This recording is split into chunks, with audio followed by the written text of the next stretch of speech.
Ed ecco qui il prodotto finale della reazione, cioè il silicato di zinco attivato con il manganese bivalente, che si presenta come una polvere bianca. E adesso lo vado a illuminare con la luce ultravioletta ad onda corta. Ed è veramente fantastico.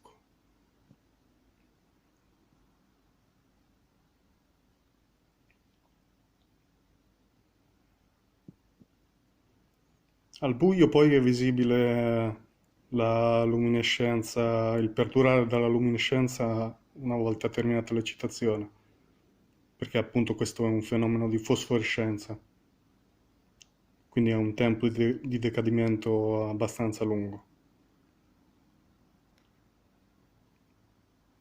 Comunque il fenomeno è visibile anche in un ambiente relativamente illuminato come questo.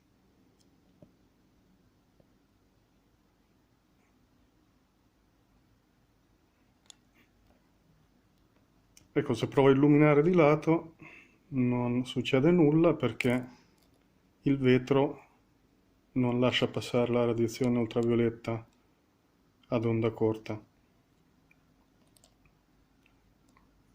Invece se illumino da sopra, ecco che si vede immediatamente la luminescenza verde.